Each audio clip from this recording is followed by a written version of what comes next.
Well, good morning, good morning, good morning. It's 1 minute past the hour on this 14th day of July. Make it happen Monday. Yours truly, Joe Dupree in the building from the Joe Dupree Morning Show, of course, 100 BLK, the Black Station at www.the100blk.com. We are in the building on this Make It Happen Monday. I think I said that earlier. I'll say it again because it's time to get up, wake up, wake up. It's your early morning wake up. Hashtag truth be told, JD live in the building. I'm never in the building by myself. You can catch us on all the social media platforms that you see down there: Facebook, Instagram, Twitter, X, YouTube. We are all over the place. It is another episode that we wake up, and I'm not only in here by myself, but I have my own Dapper Dan. Dapper Dan, clean from his head to his toes, clean. Yeah, that's who I got. I got rolling with me, a brother who speaks quite well, very knowledgeable of what's going on down there in the city, the state, the country, the continent, better known as Miami. Yeah, it's just like New Orleans. It's all that and rolled up in one. They ain't really a part of Florida. Florida happens to be where they reside at. They not a part of Florida. That's just the place the geographical location that it happens to be in. Listen, y'all, I'm running around here trying to figure out how to do some things. That's what I do first. And then I give a round of applause. Y'all put your hands together. Brother Bowtie, my man Antonio Cope is in the building. Brother Bowtie, how you doing? Blessings to you, Scholar. I see you clean as you always be, man. Good morning, Clean Scholar. from your Good head to morning. your toes. You always clean. Good morning. How you doing this morning? Man, all is well. Blessed to see another week. Hope everything's flows better for both of us this week. Hope the wind agrees with us, the citizens agrees with us, the land agrees with us, our money agrees with us. Just hope that everything flows right for us this week. And it's the I'm Republic of Miami. That's our country name. the whole yeah. That like the independent Republic of the Congo, right? That is Yeah. the independent Republic of Miami. You are absolutely correct. How's the weather looking down there in MIA, because I know a lot of folks are coming down that way to enjoy those beaches, the sun, and what is the nuance that people know as Miami. How's everything looking down there? Weather looking perfect. They just better get ready for in the next. Probably actually starting this week. You're supposed to get a little rain, but it's our hurricane season. So this is the initiation time for everybody who relocated to Miami. We gonna see if you gonna stand or you gonna run. If you run, Yeah. Miami ain't for you. That part. Um, got a lot of stuff to talk about in the news. We're going to get into good banter conversation. It's 4 minutes past the hour. Normally it's myself, Antonio, Alethea Crimmins, of course, the soul conscious of our show, Sister Jax. We got sports coming up at the bottom of the hour with Elijah Nixon, and popping in every now and then is a great brother who tells you to read, read, read. It is the Lamar Burton of the show, my man Sean P with the Sean P Experience. And all together, we make this thing called hashtag Truth Be Told. JD Live. Brother Bowtie is working on his own podcast. I encourage that you follow him. What's your social media platforms they need to follow you on, Brother Bowtie? Bowtie Untied. Hmm.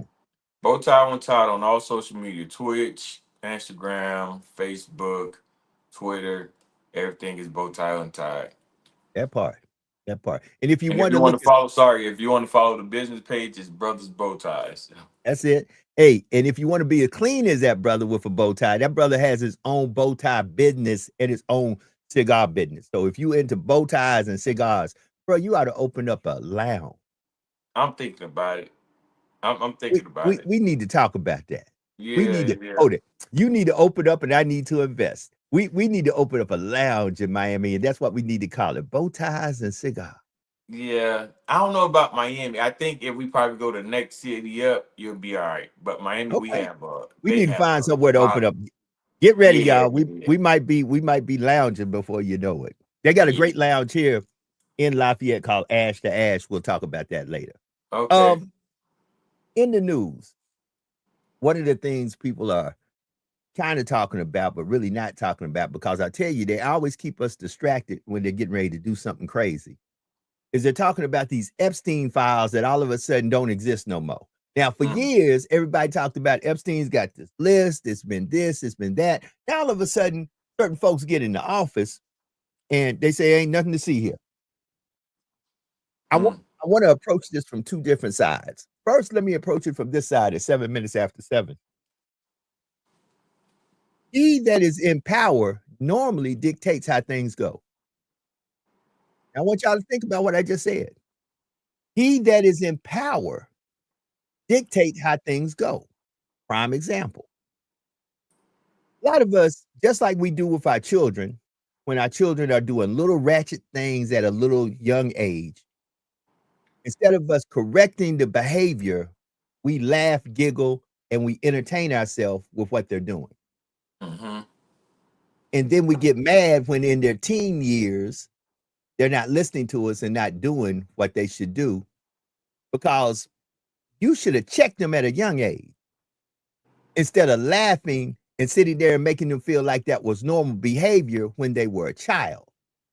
See, what you are instilled as a child will rise up out of you when you become an adult.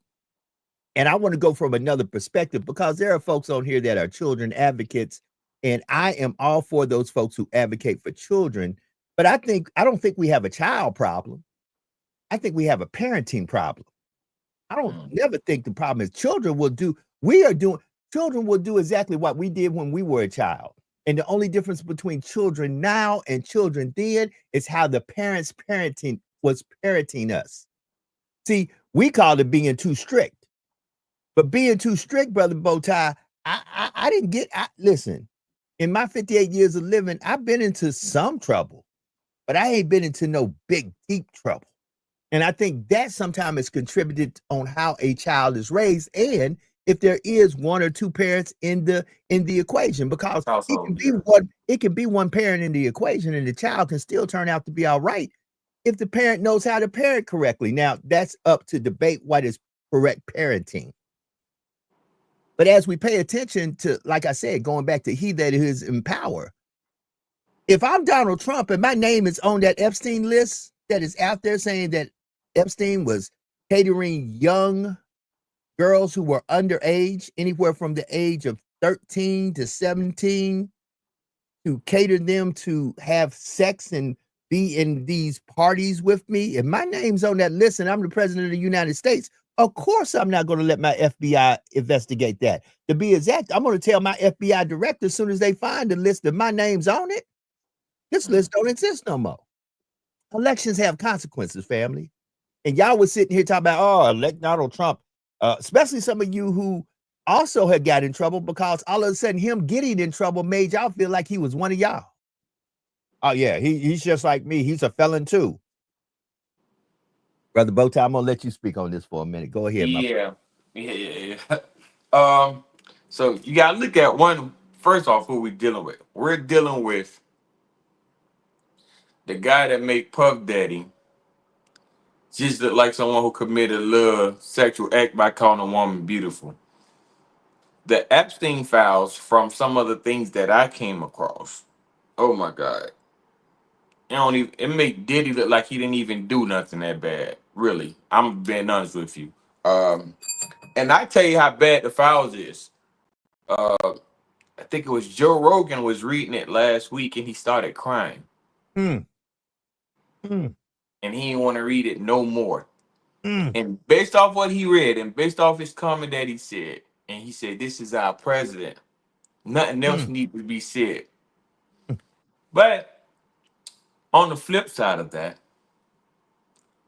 Joe, there's two-way on it. And I'm gonna play both sides. Come on, talk to me. I'm agree with you, and I'm not gonna agree with you. That's fine. That's fine. I want to hear your point of view. Come on. Yeah, we can agree to disagree.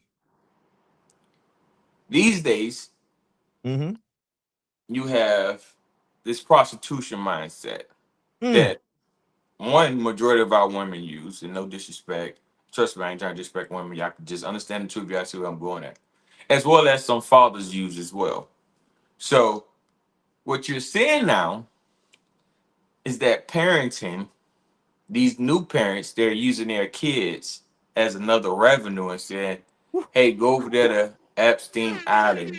Hey, go to Ooh. go to R. Kelly house. Hey, let's go to this Ooh. Diddy party. Hey, let's go to Trump mansion. Hey, let's go to Mm. Mar-a-Lago. So, or in even more layman terms, let's take away the sex. What Little Miss Shirley, like, oh, let my kids make me money. My kids is. So that's one side of the issue that we have when it comes to these files. The Mm-hmm. other side is that there's actually are predators, such as our president. There Mm. really are sexual predators out here, and that's very, very. I don't agree with it either side, but the sexual predator part is where I come from. We supposed to be torturing and beating their ass every time we see them on site. There was the issue that Mm. happened last week in Miami. I think it was a Mm. 21-year-old boy raped a 10-year-old girl. Man, they beat that little boy ass probably for about 3 hours, and then they called the police. Mm. And they only called the police because they thought he was already dead. Mm. That's how we supposed to be doing this. But some way, Mm. somehow, we got to go back to our cousins that we don't like, our Trump supporters. They will throw this over their head and they'll ignore this. But however, though, Mr. Joe, Brother Joe, they will expect you and I to be a perfect individual, a perfect person. We can't even We can't even speed down the highway. We can't go 5 or 10 minutes past the highway. We get stopped by the police. I guarantee the truck support, oh, you should have been going fast. You should have been a law-abiding citizen. Oh, but you're gonna know that your president is a pedophile. You're gonna know that his name was mentioned over 400 times in the Epstein files. You're gonna know the fact that he was like literally in the files. He was at Epstein Mm. Island way over 100 times. So you're gonna know that he went to the island so much that he ain't even had to tell Epstein that he was going to the island. He had keys there. What? Hold it. You got to be real about something, and folks glossed over this when it happened when Trump was campaigning and Trump's jet, his the airplane, and it was a jumbo jet. When the jumbo jet went down, he was campaigning in Epstein's Epstein plane, yeah. right. So once again, the association, birds of a feather flock together. They stick Oh, together. yeah. They, if I associate myself with certain folks, you have to understand. Doesn't mean I'm like them, but it does mean we have some similar characteristics. Because normally you don't hang around folks that you ain't somewhat similar to in some shape, form, or fashion on some spectrum. You Mm-hmm. know that that the MAGA movement is quote unquote tearing itself apart over this Epstein situation. I'm not too sure about that. You know, Go ahead. and we Go gotta ahead. understand, for those who's listening, this is not a racist issue at all. So don't think that Oh, we're like, oh, oh, oh, no, no. Hold it. Because guess what? Some of us got uncles. Hold it. And let me go back to this again, because people don't want me to say this. Because, like you said, in this over podcast and centralized world that we live in, mm-hmm. the pedophiles are always male, elderly, with money. We don't talk about the women. Mm. We always put it on the males. When it comes down to sexual abuse, when it comes down to sexual allegations of misconduct, it's always on some male. But we don't talk about these aunties and and I don't even call them cougars. I call them these. I don't forget what the cat is to be, not the mountain lion, not the big. Yeah, well, we don't talk about these women Mm. who are out here every day, every day On a prowl. sleeping, sleeping with these young high school boys. We don't talk about, no, that's what we don't talk about. We don't talk about these football players who are right now 13, 14, 15, 16, 17, who look like grown men that women say, hey, I ain't got to deal with you crazy. I got a young buck here knocking the box out. And guess Mm. what? And they are preying on these young men. We don't talk about that because everything when it comes down to hypersexualism is always put in the man's corner of how us men are doing misconduct. Baby, there are women out there that are not only preying on young men, they preying on young women too. Mm-hmm. Yep. Yep. But it's like, dude, and I think this is where women go wrong. with a lot of issues. And I'm not beating our sisters up, but they'll understand me if they understand the truth. When they say they want to be our equal, come be our equal. Let us show you how it feels. We did this wrong. We were willing to accept accountability. But one thing about women with equal rights, they will want it, but they won't want the accountability part that comes with it. And like hell no. As you No, they said, don't like want the they don't want the accountability, the responsibility, or the pain. They want not the at perks and all. the privilege. No, they want the perks and the privileges of being equal. See, that's a lot of us. And I hate to go down this rabbit hole at 17 minutes past the hour.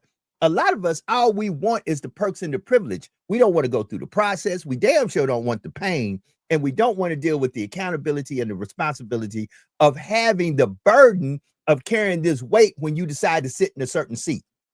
Let me say that again. Yeah. Some of y'all want the seat.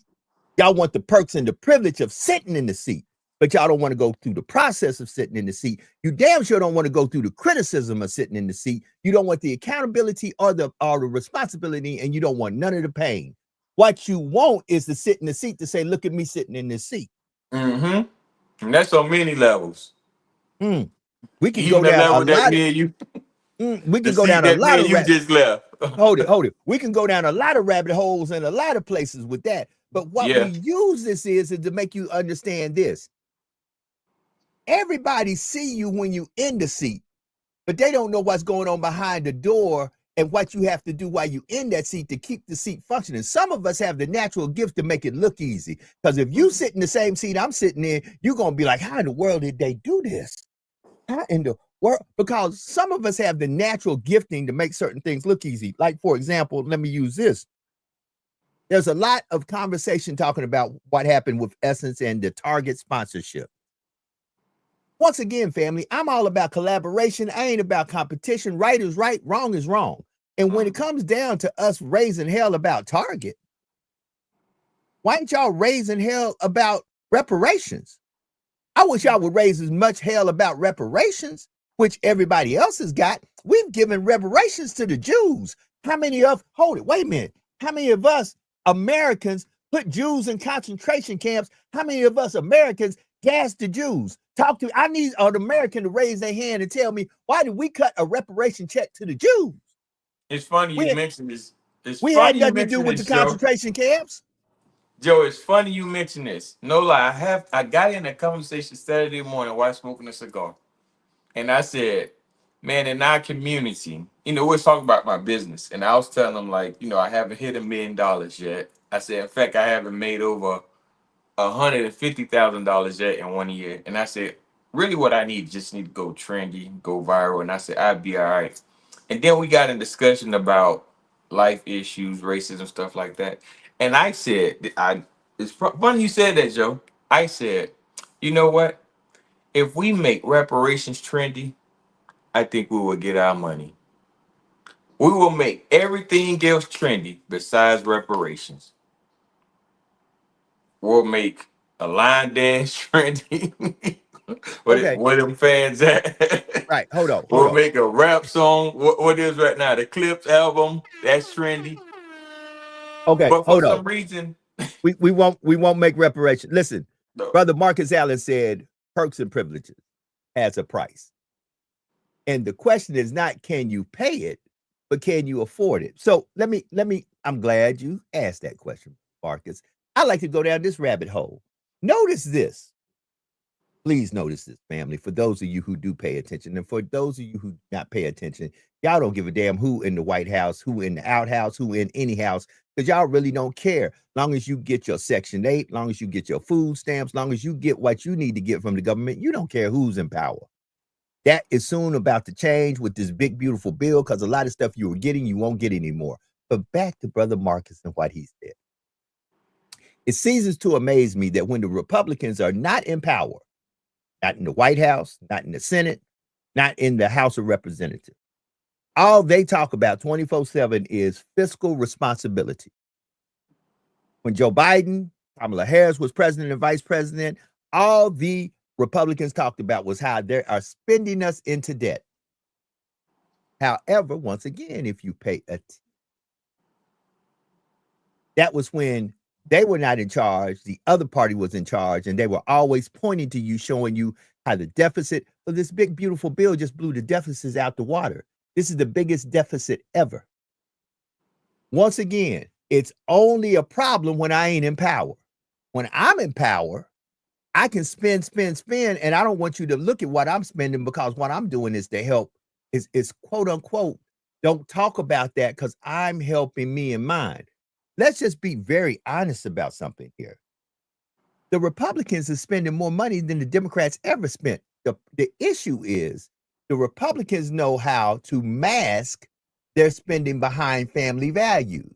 See, the Republicans have figured out the formula to make people comfortable with all the mess they're doing. All they got to do is appear to be the party for the Christians, the party for the evangelicals, the party for family values, which, if I say this enough, you'll believe me. But if you look at my record and what I vote on and the legislation I put out there, there is no values for the family in it, because I am steadily raping the family. I am steadily raping these values that I got you believing that I stand up for. Now, that I have to applaud them for. Because anybody who can convince you that they're really, and this is to go to one of the top grossing movies that is out there right now, Superman. Anytime I can convince you that the hero is the villain and the villain is the hero, you's a bad mofo. Because that's what you got people feeling now. You got people feeling the great savior of this country is the Republican Party. But if you look at what the policies is that they put on the table and the legislation that they sign into law, it doesn't help near American family, near American citizen, and it only helps a privileged few. Well, if you look But at they got you convinced that, like you said, the MAGA movement got you convinced that everything MAGA does is for the greater good of the families of America. Oh, they're standing for America. They just caught Donald Trump with this situation about how he's trying to pass this law that about birthright citizenship, where he said it clear. We want pure-blooded. In other words, oh, that sounded kind of Nazi-ish to me, kind of Hitlerish to me, when he said we want pure blood Americans. In other words, he almost got caught slipping, saying, I want pure-blooded white Americans. Everybody else got to go. Well, sir. And truth be told, Joe, he don't even want those. We don't want to go there, but I will go there. The hell with it. But 24 minutes past the hour, let go. Even what he's doing right now in South Africa, he's only allowing white South Africans to come over here. And he taking away what he had he put a travel ban on. If you look at his travel ban list, 95% of those countries are black countries. Pay attention. Or Caribbean countries. Pay but attention. Then he opened the door for a European country for people to come over here and get citizenship or become over here legally and stuff like that. So we had to pay attention to that. And if we pay attention to history, the Republicans have always put us in debt for the last 55 years. And I'm only 40 years old. But you want to know what happened? Every time you get a Democrat president, they take us out of deficit. They take us out. I think Bill Clinton was the only president with zero deficit when he left the house, and Barack Obama was number 2. Every time we come up and we clean up behind him, and history will continue to show this. But I think, Joe, just me, I think the Republican finally they match. I believe that Donald Trump literally just destroyed the Republican Party for a good 20 to 30 years. I really believe so. And I believe that he started a new party. So brother Bowtie, let me pause you right there. I believe we'll see that too. I have said, if you go back before you came on this podcast, and as we were talking in the background, I knew one day that Brother Bowtie was going to be here. I just knew it in my spirit. But if you go back to prior episode, because this podcast is almost going on 3-4 years strong, I used to talk about the Do Right Party. Now, some of the folks that I used to have on here, I don't see Brother Guidry or Brother Bonnet on here anymore, and that's neither here nor there.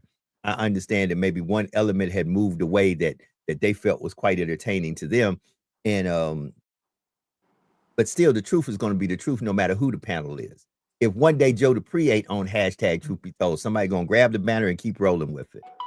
So at the end of the day, I tell people, position yourself to hear the truth, be a part of the truth, and process the truth the way you need to process it, because I never came on here and told you how to think, what to think, how to vote, or who to vote for. I always told you to get the facts and move accordingly, which is best for you, because the same set of facts might come to a whole different outcome with Brother Bowtie than it does with Brother Joe. Y'all will catch that later for the slow ones in the back. We can both have the same set of facts, be looking at the same situation, and both come up with two totally different opinions because of how Brother Bowtie consciousness moves and how Brother Joe's consciousness moves. And nothing to say that either one of us are right or wrong. It's just where we're at this present moment of our life, which is subject to change at any second. You can feel a certain way about gun violence until somebody comes into your house and shoots up your house. Then all of a sudden, you'll have an immediate change on how you feel about the situation and the subject, because now you have been affected by it. That's what I want to tell people all the time. We talk a good game until that good game comes and resonates in our home or affects our loved one, our child, our spouse, our dad, our mom.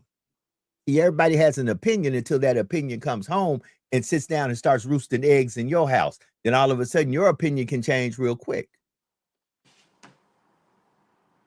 Family, we need to wake up. We need to pay attention, and we need to understand there's a lot of distractions out there, and you need to vet your information when you get it. A lot of you, the reason y'all walking around talking crazy is because the source you got the information from is a crazy source. And the source is not a source that is a credible source. It is a gossipy source. We got too many gossiping Gusses and Gussies of the ghetto who are giving you information that straight up either they've been paid to put it out there because they are considered to be a trusted source, or they're doing it just straight up for click, like, and share. I don't do this for click, like, and share. I understand if I die today and I stand before my creator, who I do believe 100% see everything, know everything, and judges everything, he will be able to look at me and say, hey, bruh, I'm going to charge this one to your head. I'm going to charge this one to your heart. This was when you were right. And this was when you were wrong. But you did nothing out of maliciousness, or you didn't do nothing because in the background there was somebody sliding you money. See, a lot of folks, they podcast, they talking Black Power because their Black Power is white supported. There's a white man talk about this. White funded. Keep their mind on the diddler. Keep their mind on this. Keep their mind on that. You the trusted source. See, they don't tell you how they are secretly being funded by the caucasity of some other individuals. But they talking Black Power. Black Power that is funded secretly by caucasity is no Black Power at all. That is Black manipulation. I said what I said. It's about time, y'all. The bottom of the hour. He hoodied up. He hoodied up for a reason. He hoodied up because he telling you, even in sports, you got to sometimes come in a clandestine way to tell folks what's really going on. A baseball just flew over my house. Is the home run derby started early? Y'all put your hands together. In Knoxville, Tennessee, it is the sports extravagant, the aficionado himself, the Prophet Elijah. Prophet Elijah. Good morning. Good morning. I hope a baseball didn't fly over your house, Joe. Chicken noodle, cockadoodle, grab a poodle. Home run derby in 5.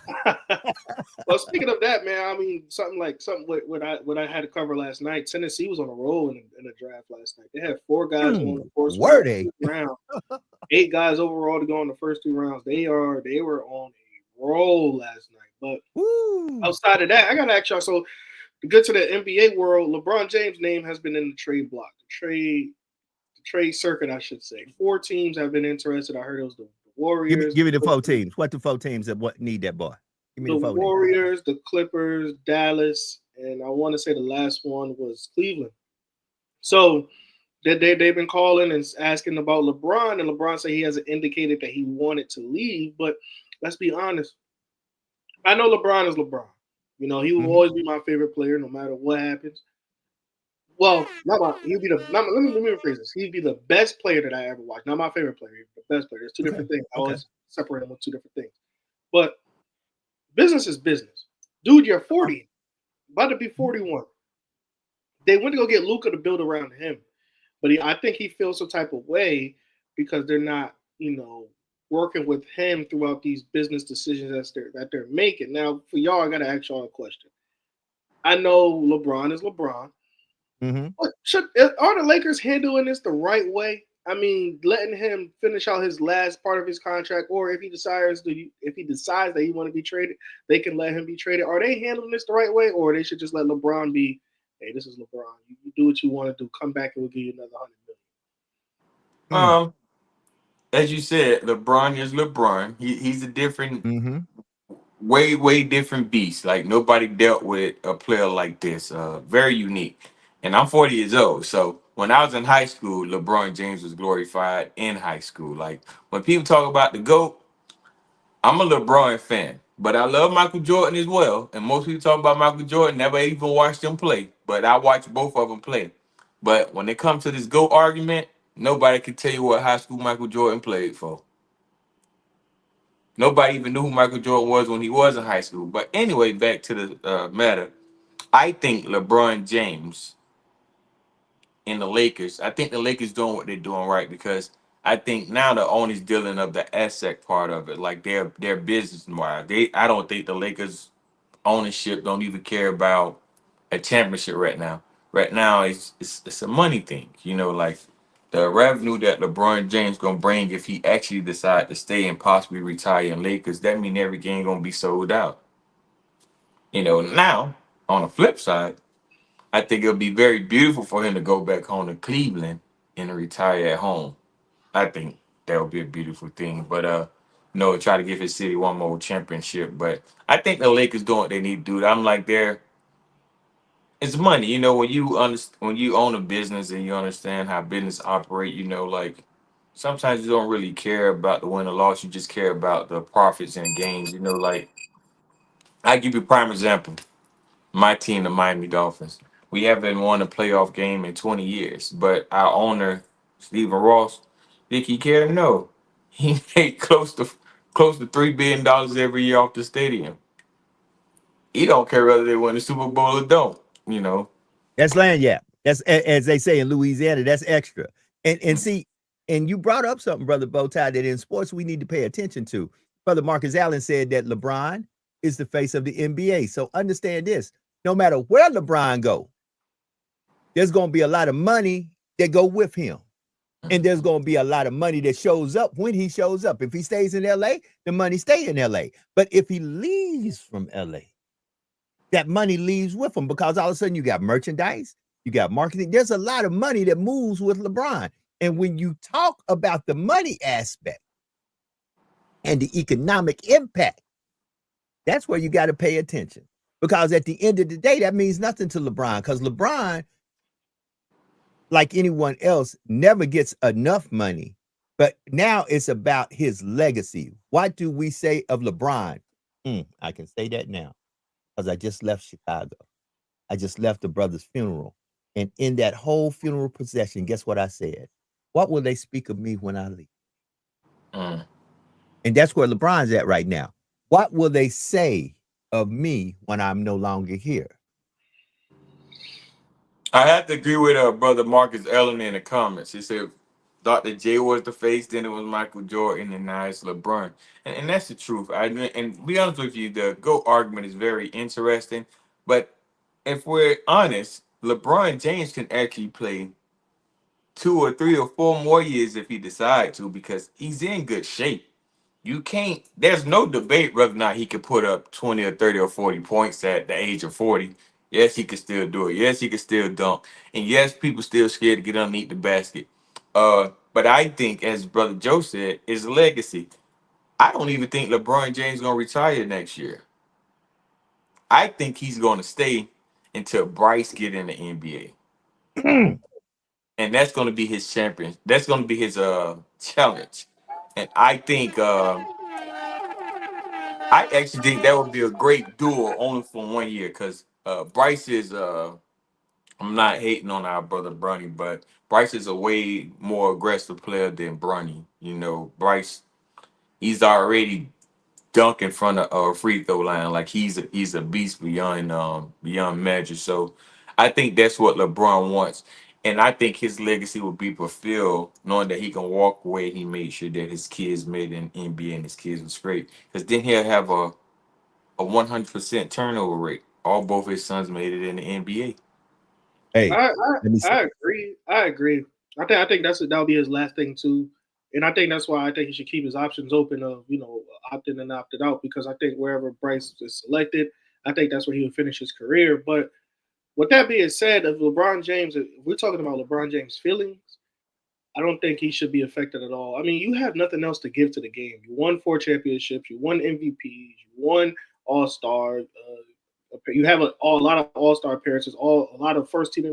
What more do you have to give to the game? You're 40. The first NBA player to make $1 billion while playing. Yeah, like it's nothing else to give. It's nothing else to give to the game to fulfill that need of playing with your sons. And brother Elijah, you and brother Potai are on point. I just, unfortunately, we always from the sidelines, because that's what we do as reporters, as journalists. We give it from our point of view. I just don't know if that's LeBron's point of view. Yeah. Nobody's inside the heart and the mind of LeBron. And I need to put that out there. Now let me flip something else for all these billions of folks who, just like me, love this sport, but don't really talk about it a lot. Did y'all see the FIFA? Did y'all see Chelsea? Did y'all see my boy Pomp? Mm-hmm. I'm gonna be doing this to folks all day long. That means, brother, I'm a cold goal scoring dude, bro. Listen, I wasn't too happy with 45, 47, 48, 48. He all up in there, and he got his share of boos when they introduced him. He needed to, because he ain't the most popular person in the world. That was the highlight of the whole game, though. No, the highlight of the whole game, for those who know the game, was Look, bro, I'm icy cold when I kick that ball. I'm icy. Chelsea, listen, I used to be a Manchester U guy, and I went from Manchester U to Liverpool. So I have my 4 teams I love. I love Frank. I love Bayern Munich. Always did. Actually 5 teams: Bayern Munich, Madrid, Real Madrid. Then you got those 3, the big 3. I call them, coming out the island. You got Chelsea, Man U, and Liverpool. And guess what? Chelsea said, let me bring Palmer in. I'm going to make it cold. FIFA was off the chain for those of us who are soccer fans. It was off the chain. So with 39 minutes past the hour, Elijah, what else you got for us? Because I know we ain't going to talk soccer, but I just had to throw it in there right quick. No, I'm happy you did, man. But this one, it's not even about a sport. It's to me, it is a sport, but it's not even about. It's more for entertainment. I got to ask y'all this. I know we talked about it a little bit last week with, some people talking about Drake and Kendrick. And Drake over the weekend had a show in London, and I think it was a pretty decent show. But when he said that London rappers are better than American rappers, and stuff I don't know how y'all feel. I don't know if y'all paid attention to the Drake and Kendrick beef, and then seeing all the Drake antics now. I'm not a fan of it. I'm be honest. I'm just gonna go in there and say it. I'm not a fan of it. I was a fan of Drake. I listened to his music. I like Kendrick. I like Kendrick's music. I just don't like the stuff that he's been doing. I get it. Like, okay, he's hurt. You had a LeBron tattoo on you. You trade that in for an SGA tattoo. I'm not tatting no man on my shoulder alive. That part. Yeah, whatever. I'm not doing it. Number 2. That part. Get it. Yes, we again, you're still hurt about some stuff. But, you're going out to London, and then you're saying that, oh man, London got the best rappers, but then I can guarantee you he's going to turn around on his next album and have somebody from Atlanta on his album, somebody from the United States on his album, and stuff like that. So do me this favor, since he says London got the best rappers, and look, I was born in 1967. I can tell you a lot of great rappers, a lot of great lyricists. Name me 5. Hold it. Better yet, I'm not even going to do you that. Name me 3. Nah, I ain't even gonna do you that. Name me 2 London rappers. When I say London rappers, go. No. Come on. Hold it. Anybody. Hold it. If I right now say, here's the $1 million question. We have $1 million we'll give you, but you have to do this within 1 second. 1 second is quick. You can say, blah, blah, blah. Name me 2 London rappers. Go. You can't. Yeah. If I told you to name 2 American rappers, Eric B, Rakim, hold it, Big Daddy Kane, man, Poor Righteous Teachers, Brand Nubians. Man, I can name lyricists. What are you talking about? DMX, man, I can name LL Cool J. I can name lyrics, Nas. I can name lyricists. And you got the mitigated gall with your light-skinned. Sorry, y'all. I went somewhere and was very prejudiced. I love my light-skinned people. But come on, dog. Nah, Joe. Nah, don't show him no mercy. It's no way. There's no way. Go back across that Canadian border and make you a Canadian bacon sandwich, man, and leave that type of confidence. That's why Kendrick ate your ass up the first time. That's why he listen. They Are Not Like Us is literally everybody's theme song. Man, listen, come on, Drake. You don't want the smoke, baby. You saw what happened to last. You folded like the chair in Montgomery, Alabama, that they busted them people upside the head with. That's how you folded. You folded just like when my boy Kendrick hit you. You folded just like that chair in Montgomery, Alabama, that the white folks got hit upside the head with. Come on, man, stop that. London rappers are better. Name me 2 London rappers that come off the top of your head. And it's not even close, Joe. So I don't know. I'm gonna be honest. There is 2 popular London rappers. There's what their name? Drake and Tory Lanez. That's Who? it. Tory Drake Lanez ain't even London. Drake is Canadian. You right. Sure. Drake is Canadian. Tory, hold it. Who? Tory Lanez is Canadian too. Name me one. Hold it. Better yet, name me one London rapper. I'll wait. Nah. Somebody help me. Google it. No, y'all gonna use Google for and it. Even if you do name that rapper, is he better than he was in America? But you know, at the same time, this just from my studies, and I speak to a lot of people internationally. The American influence on hip hop or music and stuff like this is what everybody cater to. We create trending, we create the vision, we create how people gonna do this and stuff like that. So, if you look at rappers in Africa, or you look at rappers in London, or you look at rappers in any other country, they imitate our rappers. Meaning, like they'll try to wear the same jewelry, the same clothing, they'll try to drive the same cars and stuff like that. So our rappers is not influenced by any other people. We the one who created this thing. So I don't think there ever be a debate where rap started at. Obviously we know that it started here in America. Now, whether it started in New York or whether it started in Mississippi or the South, that's a whole nother argument, but we know for sure it belongs to the United States. But I think Drake is still hurt, and he will always continue to get in his feelings. Hurt. What you mean he's still hurt? He butt hurt. Hold on. We got about 15 minutes to the top of the hour. We're gonna keep Elijah here if Elijah can stay, because we just gonna keep him if he can stay. It is what it is. But I just think that he barked up the wrong tree. Drake is butt hurt, and you better leave. You better listen. Kendrick already done got into that ice. Mm-hmm. He done got into that ICE. He didn't get into he got into that ICE. Mm-hmm. He got into that part of you that said, "Oh man, he touched my soul." Man, Kendrick backed up and said, "You really want to battle me? You really, with your Canadian bacon, poached egg self, want to battle me? Okay, let go." Mm-hmm. Name, please. Okay, watch this. Please name the diss song that Drake did when he was in the battle with Kendrick. You can't, because Kendrick ate his ass up. Drake, leave this alone, man. Listen, let the dust settle. Let everything you lost. Take your L, turn your L into a loss to a lesson, and leave this alone. Because what you're going to wind up doing is get yourself on an island by yourself with all these rappers coming at you. I just don't. Like you said, I don't like what he's doing. I just even like you just said, the battle. How you gonna provoke the fight, lose the fight, and then sue, and then still pursue the fight while you sue?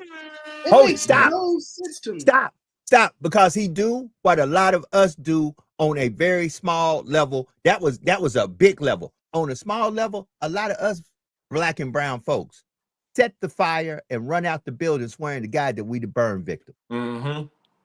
He hold it. That was literally his part of whatever it is coming out of him. because a lot of us got that in us. We'll set the fire. Hold it. Not only will we set the fire, we will literally be the arsonists. We'll put the chemicals on the fire. We'll do it. We'll set the fire. And as soon as the fire starts burning, we're the first one to run out the building and say, oh my God, I'm a burn victim. Look at what they've done. No, look what you did. You lit that fire. But we don't want folks to know that, because secretly we don't want folks to know that secretly we the one that burnt the house down. We just want folks to be sorry for us. Yeah, we want them to look at us as a victim. Yeah, most definitely. Come on. Elijah, I got a question for you, Professor. We less than 7 weeks away from the NFL kickoff. What's your prediction? Who do you think going to the Super Bowl? I mean, look. Hey, Joe wiping his face. He ain't trying to represent the Steelers. He got sweat on his face. I think, hey, look, I know I'm gonna sound like a biased fan right now. But I got my Rams winning this one. The Rams? I got my Rams winning this one. I got my Rams winning this one in San Fran. Now, don't get me wrong. Before I even dive into why I say the Rams, the Steelers, I think could compete with Kansas City, and they could compete with Buffalo out there. I like the moves that they made. I really like the moves that they made with Mike T. Listen, I know a lot of people be like, "Oh, Mike T is a subpar coach. He's not that. He's not this." But Mike T actually got. Name me one NFL coach who can say there's not a year he has that he had a losing season. I'll wait. Wait. Mike T. Name me one outside of him. Name me one. Y'all can bring up whoever you want to bring up. Name me one coach who can say every year I've been in this game, I have never had a losing season. Name it. You can't. And that's what I'm saying. I think Mike Tomlin. I think Mike Tomlin has a team that he has a quarterback that could just control the system. Like he always had a great defense behind him, but he never had a quarterback that could just control the game. Hey, Aaron Rodgers, do not turn over the ball. What is Aaron Rodgers great at? Not turning over the ball. So all you have to do is make sure I can play with a lead and let that defense go. Now now they got to get TJ Watt back. That's gonna be big. But if you telling me I got to play with a lead with that defense behind me, the Steelers are in the right place. Now, don't get me wrong. The AFC is tough. You got the Ravens, you got the Bengals, you got the Bills, you got the Chiefs. They're in. You got the Dolphins. You got the. Yep. Hold it. And that's truthful. What you just said. The AFC is literally the SEC of professional football. You got to go through a gauntlet to get there. When you're right. You just named the teams. You got to bring it in our side of the equation. But at the end of the day, let me say this. I'm not like you, great prophet. I see my Swami powers are nothing close to yours. But I just got a funny feeling that if it ends up the way I believe, listen, if the Steelers make it to the Super Bowl, not only are they going to win, if I was Mike Tomlin, soon as Aaron leave, I'm out the door with him. Listen, all y'all can say is I came in a winner, I left a winner. It's been real, it's been fun. Now what y'all decide to do from here on, handle your business. But all you can say when you mention my name is the man came in, the black man. I said it just the way I meant it. The black man came in and proved to y'all that a black man don't lose at all. All. But now I'm gonna tell you why I say this though, brother Bowtie, why I got my Rams going. And I'm not saying it just as a fan. Last year, we was this close. We was this close to taking out the Philadelphia Eagles, which I think we would have beat the Washington Commanders and went to the Super Bowl to play the Chiefs. We was this close. It was a brain fart. It wasn't a talent thing. It was a brain fart of letting who I think is one of the best defensive players in the game, Jalen Carter, go unblocked. And that took our touchdown away from sealing that game and beating the Eagles. What I'm saying now is I think how you believe in Mike T is the same way I believe in Sean McVay. Sean McVay is one of those guys where I just didn't know when the Rams first hired him. I was like, man, this guy is trash, he's garbage, he's a young dude. We're not gonna do nothing. Sean McVay proved that he can coach year in out because the talent that he had in that team last year, we shouldn't have been where we was. The year before, we shouldn't have been where we was. Now that you added Devontae Adams with Puka Nacua, and you got an AJ Matthew Stafford who's the same way of Aaron Rodgers. Do not turn over the football and let that young defense get after you. The Rams is right there. The Rams is right there. So the Dolphins is nowhere in this conversation. No, I like the Dolphins. This is what I will say about the Dolphins. I like the Dolphins. I really do.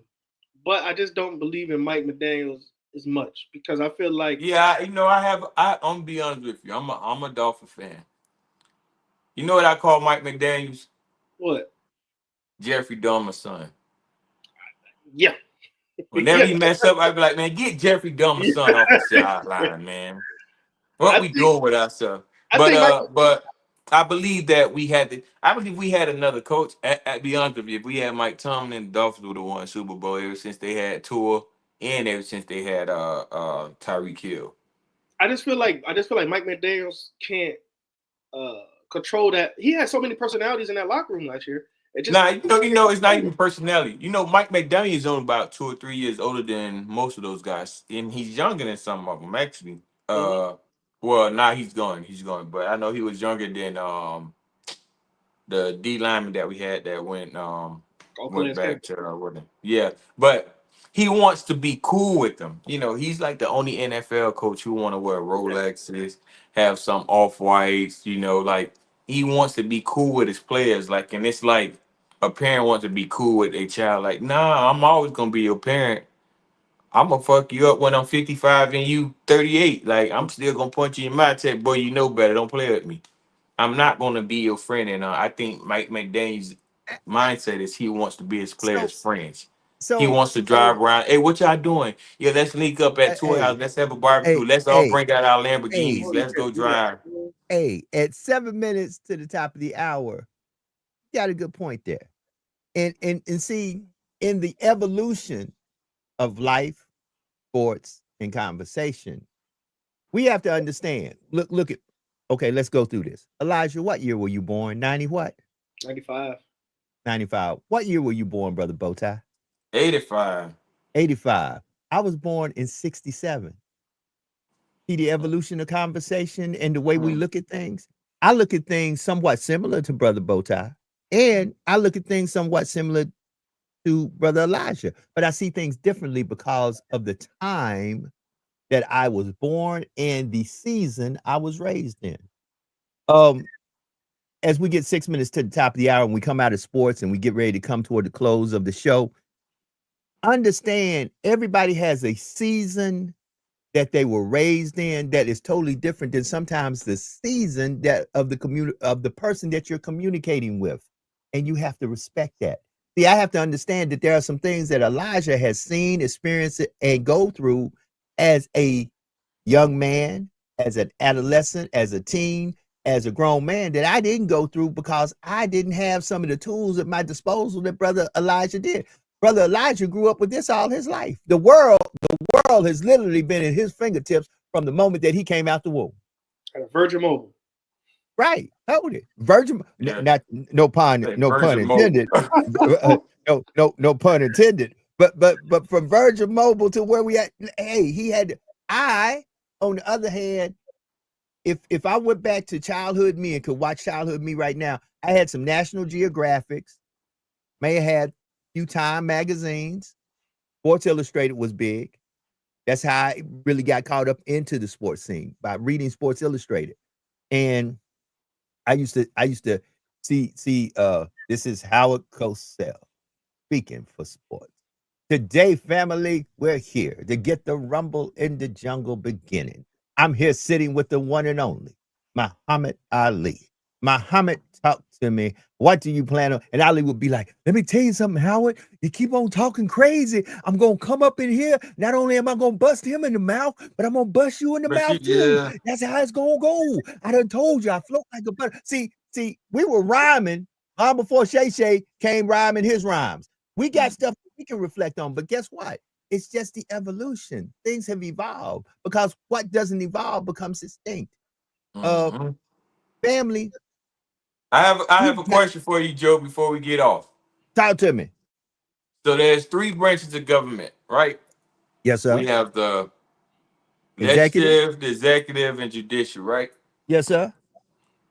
Which one you currently have faith in during this administration? None. Okay. None of them. I can't lie to you. I can't sit here and say I have faith in this government at all because the government has been infiltrated by individuals who do not have the morality or the concern about the greater good of the people that they were elected to serve. People in government now feel like they are entitled to be kings and queens and folks who can tell you what to do, when to do, and how to do it. Government is supposed to be the servants of the people, not telling the people, you got me here, now I'm going to do what I want to do and how it needs to be done. That part. I have no faith in no parts of the government. Okay, got you. And you asked that to what end, sir? The reason why I asked, because I don't have faith in two of them, but I believe the judicial branch, if America wanted to be saved, that would be the only branch that save us right now. Listen, out of the three, I have the most confidence. Now, I don't trust none of them because guess what? You have judges who swore an oath to be, and Brother Marcus can talk about this. Brother Marcus, you said it. Ooh, just when I said it, you must have been thinking the same thing. Politics. Listen, here's why. Marcus can speak to this in the profession that he is in as an attorney. Judges take an oath to be fair and impartial. These days and times, I don't know if we really have fair and impartial judges, because judges might be conversations behind the veil that we're probably not privy to. A lot of these judges are highly political because some of them are not. They are either appointed or elected by a person who got elected. See, you get what I'm saying? There's not a system where you can literally say this person is in here with no strings attached, because either there's somebody who can say, well, me and my party appointed you to this position, or you got voted into this position and you had to take a stand. You either had to be Democrat, Republican, or independent. But either way, you had to play some politics to get to where you at. But you're in a position that is supposedly, impartial. I can't look at Democrat, Republican. I can't look at black or white. All I can do is look at the law and watch this. Here comes the curveball, the interpretation thereof through my eyes to be the one who interpreted. A lot of judges will tell you they call balls and strikes, and I agree with that. But let me put this into a better perspective. All judges don't have the same strike zone. One judge strike zone might be so big I can't even put it in the camera, and others strike zone might be this big. So yeah, they call them balls and strikes, but by who? Ooh, look, man, a part of me kind of want Marcus to call in, but we can't go over. We can't go over. At the end of the day, it's hard for me to have faith in the system because the system has been inundated, has been manipulated, has been what's the word? Infiltrated. The word our government has been infiltrated by individuals who mean nothing but harm to the people of America and only are looking out for themselves and those that they are connected. Prove me wrong. If you prove me wrong, I'll raise my hand and say I'm wrong. But right now, that's how I feel. With that being said, it's the top of the hour. Let me start off with Elijah. Elijah, don't forget to tell me about your podcast, what you got coming up. We're getting ready to get up out of here. Elijah, you are first up. Let's go. All right. The podcast is called Fitz Take. It's on YouTube, Apple Music, Spotify, anywhere you get your listen and visual vision, like you can watch it, whatever. You could check us out, like, share, subscribe, comment into our stuff. Also got a big week of actual being really work. I know the SEC Media Days is tomorrow. I'm not gonna tell you we got two other sports reporters. They're gonna go, but we're also gonna keep a close eye to it, especially see what Josh Heupel says about the University of Tennessee, because this is his second year. This is another year of him being doubted of actually competing in the SEC. And last year they went to the college football playoff. So I'm interested about that. So it's a busy week for us. But before I even go, Brother Bowtie, I need to get some of them bow ties off you, man, as I got to be on Sharp on TV. So I'm definitely going to get on that website and probably hit you up and see what you got going on, because those bow ties are sharp, man. That part. Brother Bowtie, give us some closing remarks, man. Let's get up out of here. For sure. What it is, what it ain't, what we're going to do about it. Let's talk about it, do something about it. Brother Elijah, man, just let me know, man. Actually, send me your business logo, and I can make a bow tie with your business logo or with your podcast logo on there. Just let me know. Those who are interested in follow me on all social media, Bow Tie Untied, or at my regular page, Antonio Cope. If you're looking for business, follow me on everything, Brothers Bow Ties. Or if you want to support my business, go to brothersbowties.com. Have a nice day. Appreciate you guys.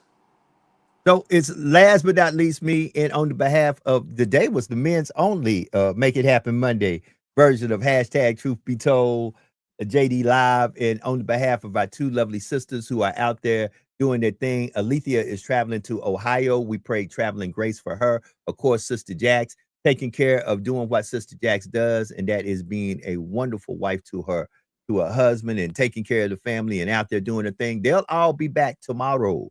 Tomorrow, the sun will come out tomorrow. Bet you tomorrow there will be sun. I'm representing for the home team. Home team. You see me, I'm representing today for the home team. My hometown of Memphis 10. Man, I passed through Memphis 10 coming from Chicago.